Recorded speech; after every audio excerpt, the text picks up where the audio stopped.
Good evening. My name is Joe Sam Robinson. It's my pleasure to have with us tonight Dr. Buck Melton, a man of great repute and full of something, full of clever comments. I don't know. I know the bank might be exhausted. Do you have a clever comment, a metaphorical pearl to toss in front of our large audience?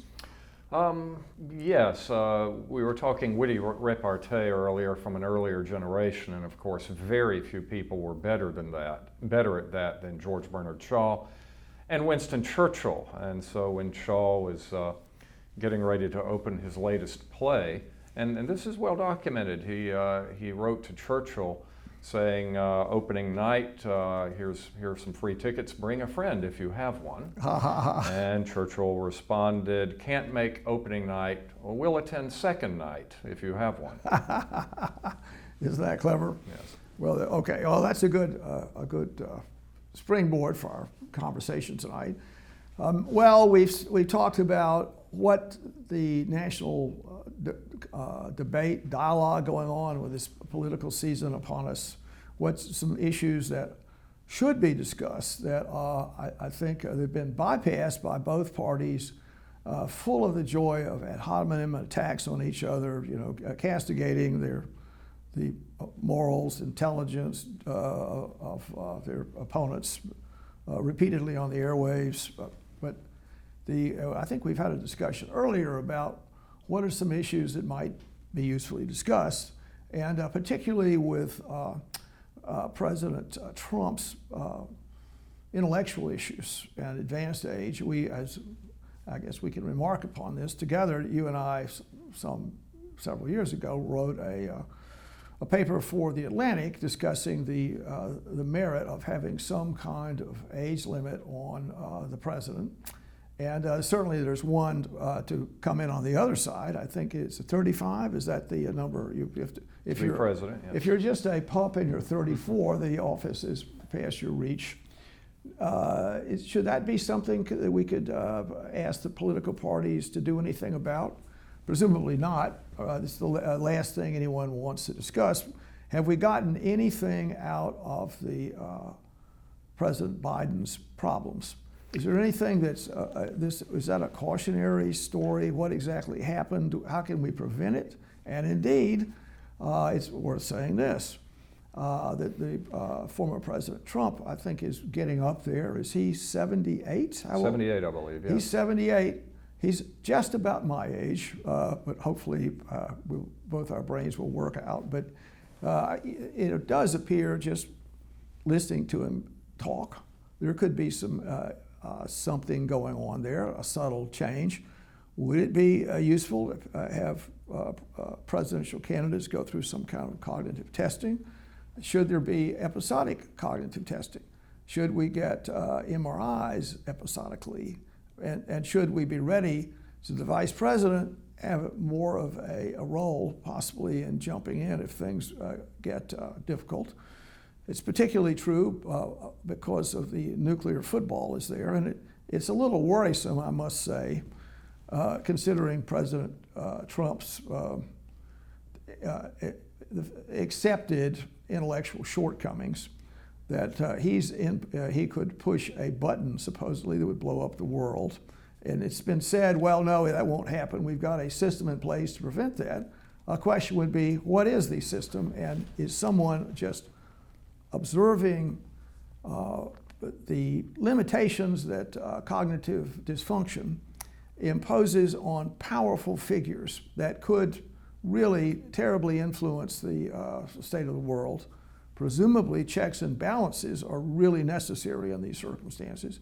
But I'll let you discuss some of these issues. Well, what a can of worms, and once again, you started by asking, could we ask Congress to impose these limits? Well, the answer is certainly we could ask, but would Congress do it? I would say that the recent decision of Joe Biden, which at the time we're taping this is only about 3 or 4 days old, to step down and not seek re-election, is just the latest in a series of really high-profile moments highlighting the the severe cognitive decline of some of our most powerful individuals in the country. I'm thinking Dianne Feinstein. I'm thinking Mitch McConnell, who apparently had a mini stroke during a live press conference. I think it's interesting that after weeks of speculation, now that Biden has said he's going to step aside, the age question is still with us, but now for the first time it's focused on Trump, who is only, once again, a few years younger than Biden.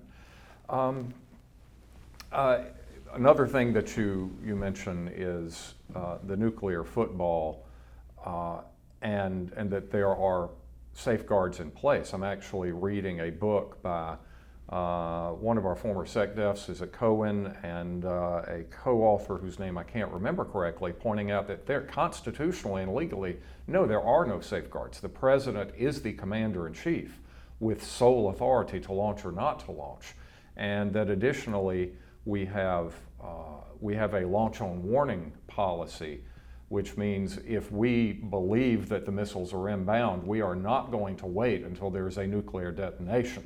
We will go ahead and launch so our weapons are not caught on the ground. And these two things together put us in an absolutely potentially devastating hair-trigger situation. I am recalled in the early 1970s, an Air Force major who was involved in controlling some of the Minutemen silos, and there was a briefing going on, and he asked the question, if I get a launch order from the commander-in-chief, what system is there in place to tell me that the president has not gone insane? The lecturers did not answer his question. Instead, he was relieved of his position just a few days later, that if the president gives the order to launch, any sort of check on that is an extra constitutional one. It is one of his underlings, either the SecDef or the chairman of the Joint Chiefs or someone in the National Command Authority or on down the line saying, I am not going to follow this lawful order of my commander-in-chief because I think without any sort of verification that he's crazy or that I disagree with the policy, that may be the right call, but it's extra constitutional.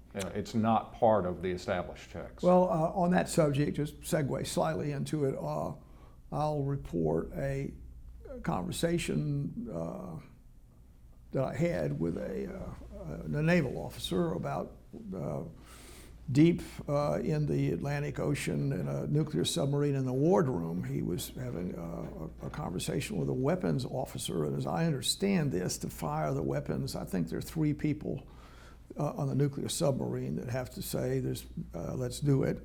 And this particular person was the fire.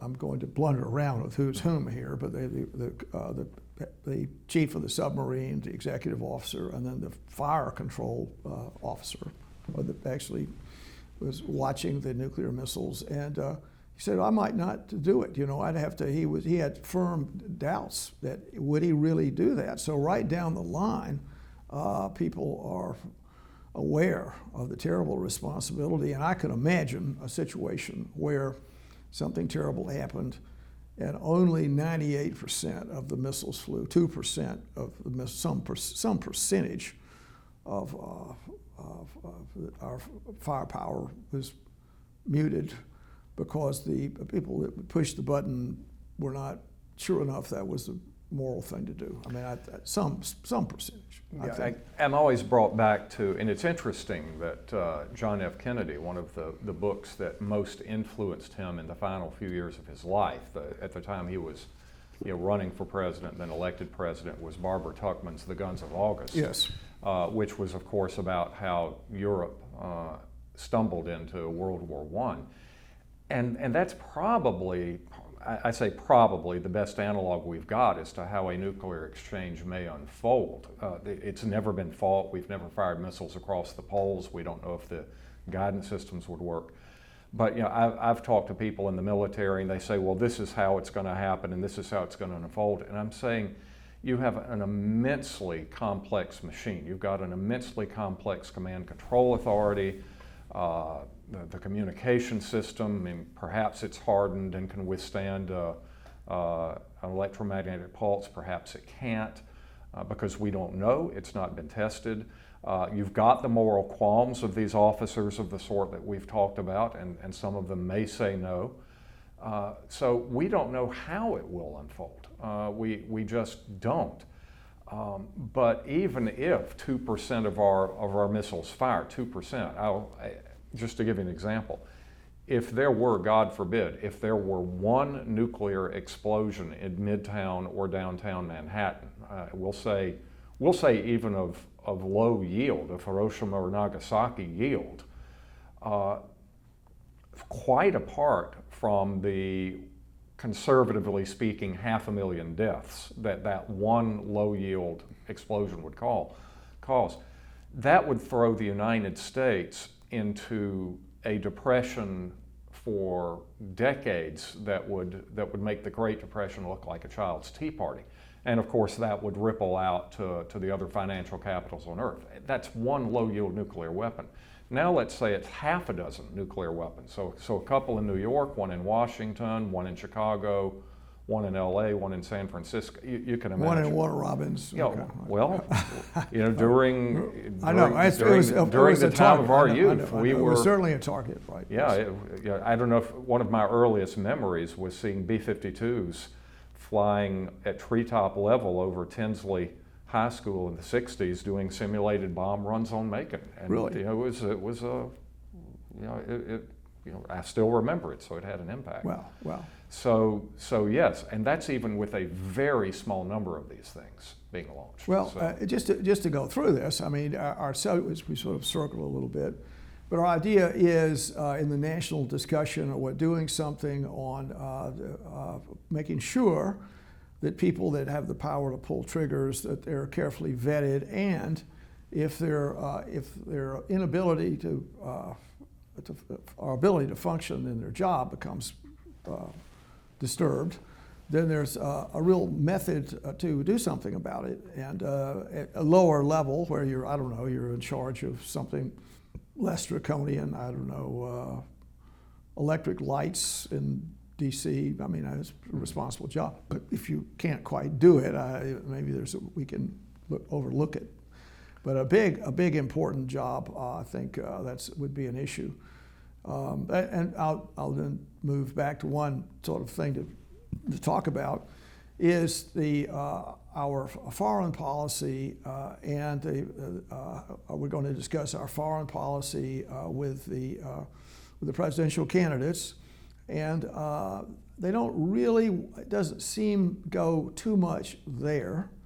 I don't think the public is too interested these days. That's kind of my opinion. It's sort of an isolationist tint in the air a little bit. The country's been through so much over at least the past century, and our wealth, treasure, manpower distributed around the world. And that's one of the talking points of President Trump. We're just going to pull out of the world order, unless the world order does as we wish. So we're not going to be a world leader because we cannot afford it, which is quite a thing to say.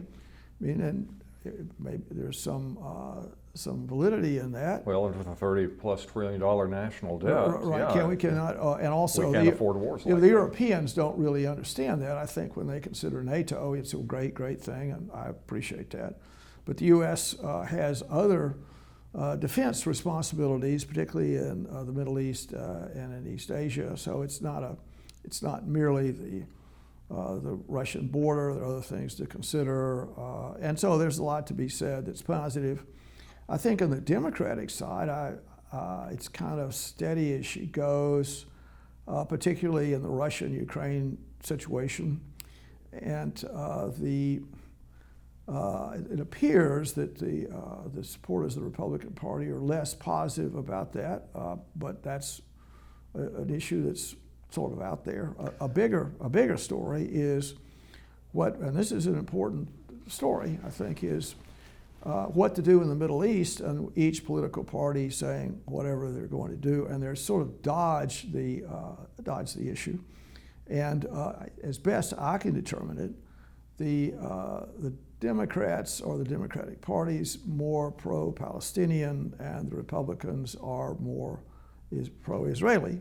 However, the politicians involved in this discussion want to be as difficult to pin down as possible. Yes, they want to make gestures. Well, I'm kind of there, I'm kind of not there.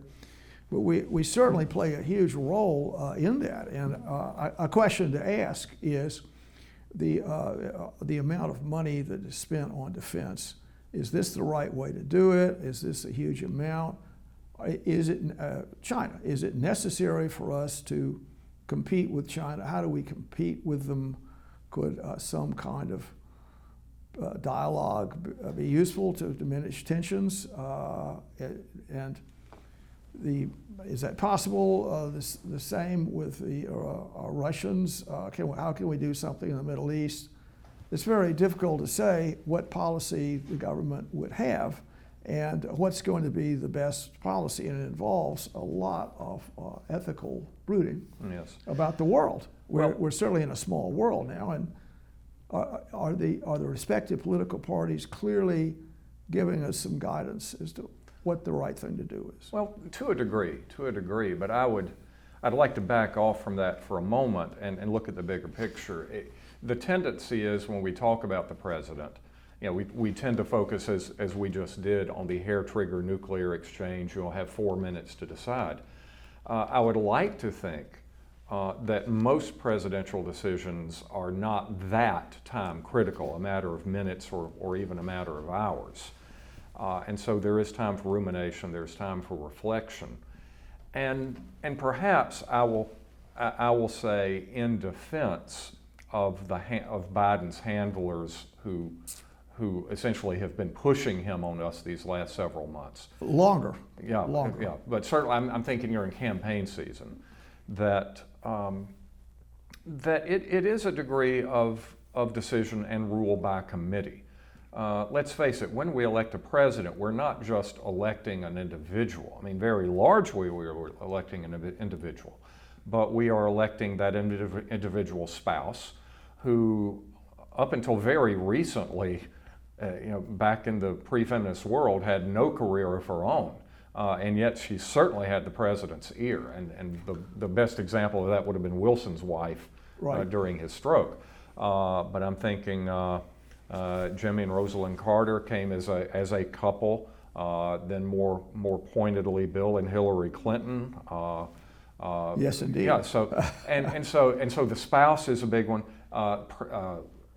Not just spouse. Robert Kennedy as John F. Kennedy's Attorney General, the entire coterie. Or Hunter, as far as that goes, or sundry relatives, yes. right? Billy Carter. Billy Carter, right? All yes. kinds of relatives, yes. maybe. But inner circle as well. James Carville for the Clintons, and so for less time-critical decision, it is a degree of decision by committee. And I will say that when the founders wrote the Constitution, they never dreamed of a 20th century style American empire of very high speed, even non-nuclear stuff. It does move at a great speed, centralizing that kind of power to presidency. They never dreamed of an individual that would have that kind of power. And so there is a continuity. So maybe Biden's handlers are saying, well, Biden isn't important, it's the Democratic ideology, and within the Democratic Party, it's this group of Democrats. So self-justification, yes. Dangerous, yes. Is it understandable, given the type of political system we have? Yes. Is it desirable? Perhaps not, but it is the way of the world.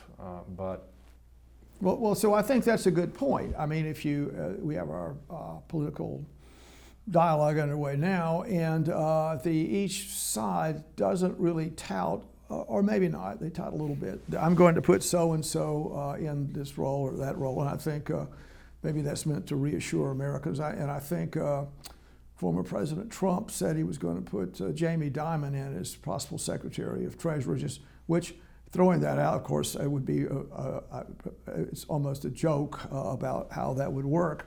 And the way in which, this is an important story, is the way in which senior cabinet ministers or high government officials are put in power with the president.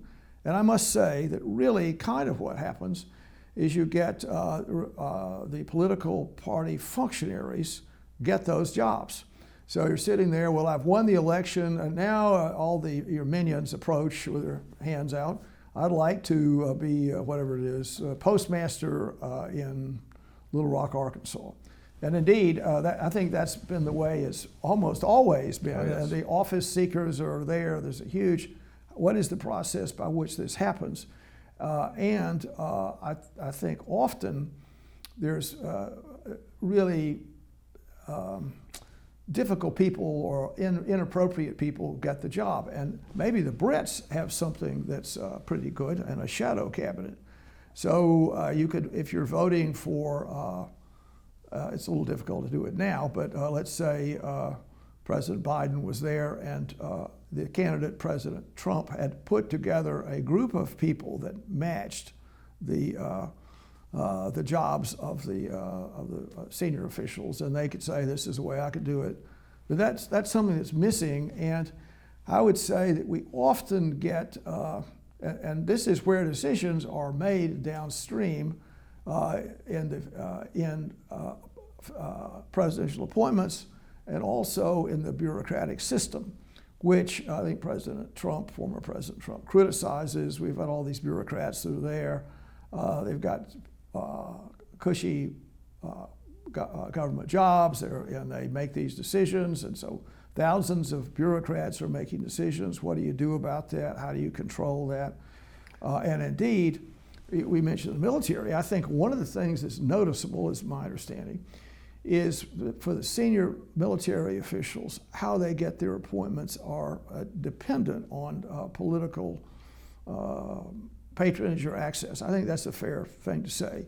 And also, it's particularly evident that a certain kind of quota is there in who gets what job, what's your ethnicity, what's your this and that. And so maybe you're from Texas, maybe one person's from Maine, and that's always been the case, I think. But that's something to consider. And is that the right thing? We don't have any discussion about that. It would be interesting to say this is the way, in the middle of this hectic few months before the election, if a presidential candidate said in a serious manner, well, I've got these serious ideas I'm going to put in place, and he did not give the great crowds that are attracted to his venue the joy and release of screaming and jumping up and down, maybe that would lose the election. Maybe the process just does not allow for serious discussion, particularly right now, when maybe that doesn't matter. Well, people right now want to hear, I don't know, their presidential candidate castigate the other side. It's a great, joyful occasion for them. Well, it puts me in the mind of at the end of the Constitutional Convention, which was held largely in secret. The debates were kept confidential. And when they came out to announce they've got a new constitution, the woman in the crowd yelled to Benjamin Franklin, well, what if we got, Dr. Franklin, a monarchy or a republic? And Franklin responded, a republic, if you can keep it. If the people are demanding these kind of histrionics because they feel a sense of existential crisis, because they feel threatened somehow, they're fearful. This is what we get. I would say, though, you were focusing on the cabinet officers, and yeah, that's as old as as old as politics, and that's the way the game is played. I would hope that within the doling out based on region or ethnicity or something, that you could find competent people in the constituency, no matter where. But I'm thinking about the unelected people. I've already mentioned some of them, but let's go back. Let's look at Let's look at Colonel Edward House, yes, Wilson's guy, advisor, yeah. who wasn't elected or appointed to anything. Nor was he a colonel. Yes. Nor was he. Nor was I he know a he's a colonel. Kentucky colonel. Yeah, Kentucky. Yes. He called him the governor yeah. of Kentucky made him a colonel. Yeah. Right, the Kentucky colonel. Harry Hopkins. Yes. So there was one. James Carville I've already mentioned. Right. The various chiefs of staff. Jared Kushner for Trump. So what do you do about this? It's and so once again, when you're voting for that first name on the ticket, you're not just voting for that name. You're voting for the ideology. You're voting for the coterie, and we need to know more about that. It is. I'll now ask this question: is what I've tried to say? Well, these are serious issues. Should the voters be influenced by such discussions? And the answer is they should, but are they? And the answer is no. I don't think this is in this terrible mudslinging contest going on. That would be much, you wouldn't get much leverage with that. However, I think it brings up the question as to what's really going on right now. And this is an important thing to say, is the influence of money is so extraordinary. And presumably President Biden was brought down in many ways by people that routinely give huge amounts of money to say, well, I'm not going to give the money. Well, why was that important? So what? You don't have the money? You can go on television anytime you like. People know what you can do. How much money does it really require? I think there is a huge organization in both parties, but I think particularly the Democratic one, where millions of dollars are needed for their ground game. That's get the vote out. And so there's a whole mechanism that's there. And the assumption is there are going to be these voters that do not require any particular intellectual journey to be a Democrat, or shall we say a Republican. They've made their mind up. They're emotionally committed. And you just have the system to get them to the polls, and that's millions and millions of dollars are going into that, and also making commercials or very inflammatory sophistry being practiced. And I wonder, is this what we wondered about in civics class? Not me. I took 9th grade civics, and my understanding about the way the American system worked, it was noble, God's will in action in North America, this tremendous step forward. And it turns out human foibles are just like everywhere, show themselves. Well, I've quoted Franklin, and now to wrap us up tonight, I'll quote, or actually not quote, but paraphrase something else. This is Justice Oliver Wendell Holmes Jr., who is considered to be one of the most influential justices ever to serve, and he believed in judicial self-restraint. Not just striking down laws because he personally didn't like them.